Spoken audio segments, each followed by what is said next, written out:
पाकिस्तान खुद अपनी मतलब है कि गलत पॉलिसियों की वजह से इतना नीचे लगा हुआ है, ठीक है, कि कोई मुल्क भी पाकिस्तान को मानने के लिए तैयार ही नहीं है। को आप चाहते हैं कि इंडिया टीम पाकिस्तान में आए? बिल्कुल हम चाहते हैं कि इंडिया आए, हम तो लेकिन वो कह रहे हैं कि हम नहीं आएंगे और एशिया कप को भी पाकिस्तान में नहीं होने के अंदर होंगे। उसके बाद जो एशिया कप होगा वो न्यूट्रल वेन्यू के तौर पे श्रीलंका शिफ्ट हो जाएगा और वहां पे होगा क्या, इंडिया वर्सेस पाकिस्तान का पहला मैच। जय हिंद दोस्तों आखिरकार अब पाकिस्तान को भारत की वजह से एक बहुत ही बड़ा फायदा कमाने का मौका मिल रहा है और इस फायदे का जो थोड़ा थोड़ा असर है वो आपको पाकिस्तान की अर्थव्यवस्था पर भी देखने को मिलेगा।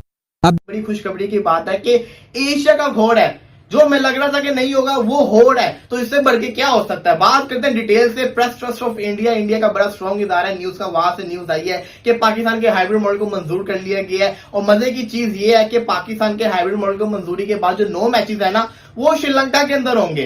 न्यूट्रल वेन्यू श्रीलंका के तौर पे रखा गया और पाकिस्तान के अंदर Pakistan versus Nepal, Bangladesh versus Sri Lanka, Sri Lanka versus Afghanistan, Afghanistan versus Bangladesh, ये वो 4 मैचेस जो पाकिस्तान के अंदर होंगे। उसके बाद जो एशिया कप होगा वो न्यूट्रल वेन्यू के तौर पे श्रीलंका शिफ्ट हो जाएगा और वहां पे होगा क्या, इंडिया वर्सेस पाकिस्तान का पहला मैच, इंडिया वर्सेस नेपाल का, फिर सुपर 4 के मैचेस होंगे और फिर फाइनल वहां के ऊपर होगा। दरअसल आप लोग तो जानते ही हो कि एशिया कप 2023 को होस्ट करने का मौका पाकिस्तान को मिला था, लेकिन बीसीसीआई ने अपनी जो टीम है उसको पाकिस्तान जाने से रोक दिया, क्योंकि बीसीसीआई का यहाँ पर कहना था कि हम अपनी जो टीम है उसकी सुरक्षा को लेकर बहुत ही ज्यादा चिंतित हैं, क्योंकि पाकिस्तान एक सुरक्षित देश नहीं है। और बीसीसीआई की ये जो बात है वो पूर्णतः सत्य है। बीसीसीआई का फैसला आने के बाद पाकिस्तान क्रिकेट बोर्ड ने भी अपना फैसला सुना दिया और उनका यहाँ पर कहना था कि अगर भारतीय टीम पाकिस्तान में एशिया कप खेलने नहीं आएगी तो पाकिस्तान की टीम भी 2024 में जो भारत में वर्ल्ड कप हो रहा है, पाकिस्तान की टीम भी वो वर्ल्ड कप अटेंड नहीं करेगी। और फिर पाकिस्तान ने यहाँ पर भारत को मनाने की बहुत सारी कोशिश की, लेकिन फिर भी पाकिस्तान कामयाब नहीं हो पाया। लेकिन अब ये खबर निकल कर आ रही है कि पाकिस्तान को थोड़ी थोड़ी तो कामयाबी मिल चुकी है। अब दरअसल एशिया कप 2023 के जो मैच है उनको लेकर एक हाइब्रिड मॉडल तैयार किया गया था और अब इस हाइब्रिड मॉडल पर एसीसी और बीसीसीआई ने अपना अप्रूवल दे दिया है। इस हाइब्रिड मॉडल के तहत एशिया कप 2023 के केवल 4 मैच पाकिस्तान में होंगे और बाकी के सारे मैच श्रीलंका में होंगे। और बीसीसीआई के इस फैसले की वजह से श्रीलंका को यहाँ पर बहुत सारा फायदा होने वाला है, क्योंकि पाकिस्तान से भी ज्यादा मैच श्रीलंका में कराए जाएंगे और इसकी वजह से जब श्रीलंका में ज्यादा मैच होंगे तो बहुत सारे लोग श्रीलंका में मैच देखने के लिए आएंगे और यहाँ पर श्रीलंका की अलग अलग तरीकों से कमाई होगी, जैसे की टूरिज्म, फ्लाइट, होटल और कई और अन्य तरीकों से श्रीलंका की बहुत सारी कमाई होगी। एशिया कप 2023 में भारत और पाकिस्तान का जो मैच होगा वो भी श्रीलंका में ही होगा और बाकी भारत के जितने भी मैच होंगे सारे के सारे मैच श्रीलंका में ही होंगे। श्रीलंका की अर्थव्यवस्था के लिए ये जो हाइब्रिड मॉडल है वो बहुत ही ज्यादा फायदेमंद साबित होने वाला है, क्योंकि इस मौके का फायदा उठाकर श्रीलंका अपने यहाँ का जो टूरिज्म है उसको और भी ज्यादा प्रमोट कर पाएगा। बीसीसीआई के इस फैसले की वजह से यहाँ पर श्रीलंका को कई मिलियन अमेरिकी डॉलर का फायदा होगा और इसका जो पॉजिटिव इम्पैक्ट है वो आपको श्रीलंका की अर्थव्यवस्था पर देखने को मिलेगा। अब यहाँ पर मैं जानता हूँ कि आपके मन में एक सवाल तो जरूर आ रहा होगा और वो सवाल ये होगा कि आखिरकार इस मौके पर पाकिस्तान को कैसा लगता होगा कि उनके हाथ में कमाई करने का इतना बड़ा मौका आया, लेकिन भारत की वजह से वो निकल गया और अब श्रीलंका जैसे देशों की मुफ्त में ही मजे हो रहे हैं और उनकी मुफ्त में ही कमाई हो रही है। मतलब कि श्रीलंका का तो यहाँ पर कोई नाम ही नहीं था कि श्रीलंका में एशिया कप होना है या फिर नहीं होना, लेकिन अचानक से श्रीलंका बीच में आ गया और भारत ने एशिया कप को श्रीलंका में करवा दिया। तो ये बात बिल्कुल सही है कि पाकिस्तान को इस मौके पर बहुत ही ज्यादा खराब लग रहा है कि क्योंकि उनके हाथ से इतना बड़ा कमाई करने का जरिया निकल चुका है। अब थोड़ी बहुत कमाई तो उनकी एशिया कप 2023 की वजह से होगी, लेकिन हाँ उतनी कमाई नहीं होगी जितनी की उन्होंने सोची थी। और पता नहीं अब पाकिस्तान के पास दोबारा ऐसा मौका आता भी है या फिर नहीं आता, क्योंकि एशिया कप 2023 की वजह से पाकिस्तान को यहाँ पर बहुत सारा प्रॉफिट होने वाला था। पाकिस्तान होटल, टूरिज्म, फ्लाइट और एशिया कप के मीडिया राइट की वजह से और कई और अन्य तरीकों की वजह से बहुत सारा पैसा कमाने वाला था और इस सारी की सारी कमाई का उपयोग पाकिस्तान डायरेक्ट भारत में आतंकवाद फैलाने के लिए करने वाला था। अब देखो, पाकिस्तान शायद दुनिया का पहला और आखिरी ऐसा देश है जहाँ के लोग और जहाँ की सरकारें ये सोचती हैं कि चाहे तो हम अपने यहाँ के लोगों को भूखा मार देंगे, लेकिन हम अपने दुश्मन को बर्बाद किए बिना बिल्कुल भी नहीं मानेंगे। और इसीलिए पाकिस्तान दुनिया भर से जहाँ से भी लोन मंगा के लाता है, जहाँ से भी भीख मंगा के लाता है या फिर जहाँ से भी जितनी भी कमाई करता है, उस सारे के सारे पैसे को बढ़ चढ़कर भारत में आतंकवाद फैला फैलाने के लिए और भारत को तोड़ने के लिए निवेश करता है। अब यहाँ पर मैं ये जानता हूँ कि आप ये जरूर सोच रहे होंगे कि निवेश ये कैसा शब्द है। निवेश तो दरअसल कंपनियां करती हैं, जैसे कि मान लो टाटा कंपनी ने $10 बिलियन का निवेश कर दिया, या फिर महिंद्रा कंपनी ने $5 बिलियन का निवेश कर दिया। और वो निवेश इसीलिए करती हैं ताकि भविष्य में उनकी सेलिंग और भी ज्यादा बढ़ सके और वो और भी ज्यादा प्रॉफिट कमा सकें। तो फिर पाकिस्तान जैसे देश जो कि भारत में आतंकवाद फैलाने के लिए पैसा खर्च करते हैं, तो उनका पैसा निवेश कैसे हो गया? तो देखो, पाकिस्तान की सरकार और वहाँ के जो लोग जो कि अपने यहाँ के लोगों को भूखा मार के उनके हिस्से का पैसा भारत में आतंकवाद फैलाने के लिए या फिर भारत को तोड़ने के लिए या फिर भारत को गरीब करने के लिए खर्च करते हैं, तो ये दरअसल पाकिस्तान के लिए एक बहुत ही बड़ा निवेश ही है। और जो पाकिस्तान के लोग हैं उनका तो ये तक मानना है कि भविष्य में उनको इसका प्रॉफिट भी मिलेगा, क्योंकि पाकिस्तान के लोगों का ये मानना है कि भविष्य में हम भारत को एक इस्लामिक देश बना देंगे, हर हिंदू को मार मार के इस्लाम धर्म में कन्वर्ट कर देंगे, वहाँ पर गरीबी फैला देंगे, कश्मीर उनसे छीन लेंगे और भारत के टुकड़े टुकड़े कर देंगे। तो ये सब देखने के बाद जो उनको सुकून मिलेगा, जो उनको अच्छी फीलिंग आएगी, ये वास्तव में उनके लिए एक प्रॉफिट ही होगा। लेकिन मैं ये जानता हूँ कि पाकिस्तानी केवल ये बोल सकते हैं, पाकिस्तानी कभी भी ऐसा कर नहीं सकते। और अब तो पाकिस्तानी बिल्कुल भी ऐसा नहीं कर सकते, क्योंकि आप देख सकते हो कि पाकिस्तान की क्या हालत हो चुकी है और पाकिस्तान कहां पर पहुंच चुका है। और अच्छा हुआ कि जो एशिया कप 2023 में भारत पाकिस्तान का मैच है वो पाकिस्तान में नहीं हुआ, क्योंकि अगर भारत की टीम पाकिस्तान में एशिया कप 2023 खेलने के लिए जाती तो पाकिस्तान पूरी दुनिया को ये दिखा पाता कि देख लो हमारा देश कितना ज्यादा सुरक्षित है और क्रिकेट की दुनिया में जो सबसे अमीर टीम है और सबसे बड़ी टीम है वो हमारे देश में खेलने के लिए आती है और अच्छे से खेल पाती है। और इस सब की वजह से पाकिस्तान की जो इंटरनेशनली आतंकवाद की इमेज है वो और भी ज्यादा अच्छी हो जाती, पाकिस्तान को दुनिया भर से और भी ज्यादा लोन मिलता और फिर पाकिस्तान भारत को तोड़ने के लिए और सारा पैसा खर्च करता और भविष्य में इनके देश में और भी ज्यादा इंटरनेशनल टूर्नामेंट होते। अब देखो, भले ही भारत पाकिस्तान से नफरत करता हो या फिर ना करता हो, लेकिन भारत को अपने यहाँ के प्लेयरों की तो चिंता है और उनकी सुरक्षा की चिंता है। और पाकिस्तान में सुरक्षा की कोई खास इंतजाम नहीं किए गए। पाकिस्तान के जो पूर्व प्रधानमंत्री हैं, जब उनको सरेआम इस तरीके से उनके साथ अभद्र व्यवहार कर दिया जाता है, उनके साथ मारपीट हो जाती है, तो आप सोच सकते हो कि पाकिस्तान में सुरक्षा की क्या ही व्यवस्था होगी। पाकिस्तान के जो पूर्व प्लेयर हैं उनका यहाँ पर कहना होता है कि मरना और जीना तो अल्लाह के हाथ में है, तो फिर हम ये सुरक्षा क्यों कर रहे हैं? मरना होगा अगर तो मर जाएंगे और बचना होगा तो बचे हैं ही। तो अब आप यहाँ पर देख सकते हो कि पाकिस्तान में सुरक्षा को लेकर किस प्रकार के इंतजाम है और पाकिस्तानी लोग सुरक्षा को लेकर कितनी ज्यादा फालतू बातें करते रहे। पाकिस्तानी कहते हैं कि चाहे कुछ भी हो जाए, धरती आसमान एक हो जाए, लेकिन हम बहुत ही जल्द भारत से कश्मीर छुड़ा कर ही रहेंगे। तो क्या आपको लगता है कि ये पाकिस्तानी ऐसा कुछ कर सकते हैं? मुझे तो अब बिल्कुल भी नहीं लगता कि अब तो पाकिस्तानी कुछ भी नहीं कर सकते।